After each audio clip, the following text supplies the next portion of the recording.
పాలనలో రాష్ట్ర అత్యాచారాలు నిత్యకృతమయ్యాయని మాజీ మంత్రి బీఆర్ఎస్ శాసనసభ్యుడు హరీష్ రావు విమర్శించారు.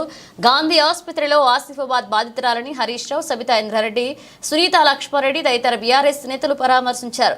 మహిళల పట్ల ఈ ప్రభుత్వం చులకనాభావం కనిపిస్తుందని సబితా ఇంద్రారెడ్డి వెల్లడించారు. ఫాస్ట్ ట్రాక్ కోర్టులు ఏర్పాటు చేసి నిందితులను కఠినంగా శిక్షించాలని డిమాండ్ చేశారు.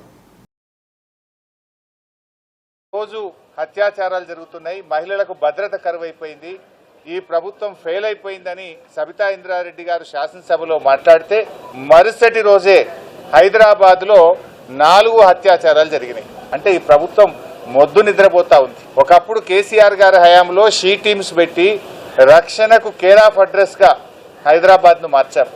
10 ఏళ్లు ఈ రాష్ట్రాన్ని హైదరాబాద్ ను కంటికి రెప్పలాగా కాపాడుకున్నాం. లా అండ్ ఆర్డర్ లో దేశానికే ఆదర్శంగా తెలంగాణని తీర్చిదిద్దారు. కానీ ఈ రోజు ఏం జరుగుతా ఉంది? రాష్ట్రం ఎటుపోతా ఉంది? హైదరాబాద్ బ్రాండ్ ఇమేజ్ ను దెబ్బతీస్తున్నారు. ఒక్కొక్క రోజు 4 మర్డర్లు, 4 అత్యాచారాలు జరుగుతా ఉన్నాయి హైదరాబాద్ లో. రాష్ట్ర ప్రతిష్ట మసకబారుతా ఉంది. ఈ రోజు ఈ ప్రభుత్వం వచ్చిన 9 నెలల కాలంలో 1900 అత్యాచారాలు, 2600 హత్యలు, 230 స్మగుల్డ్ వెపన్స్ సీజ్ చేయడం జరిగింది.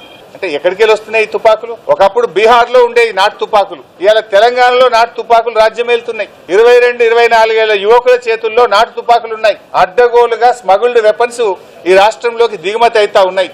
లా అండ్ ఆర్డర్ కుప్పగూలింది. ఇవాళ ప్రభుత్వం నిద్రపోతున్నటువంటి పరిస్థితి మనం చూస్తా ఉన్నాం.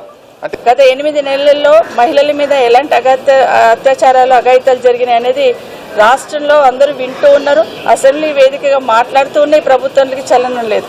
దాదాపుగా 1800 పైచిలకు సంఘటనలు మహిళల పట్ల జరిగిన సంఘటనలు చూస్తున్నాం.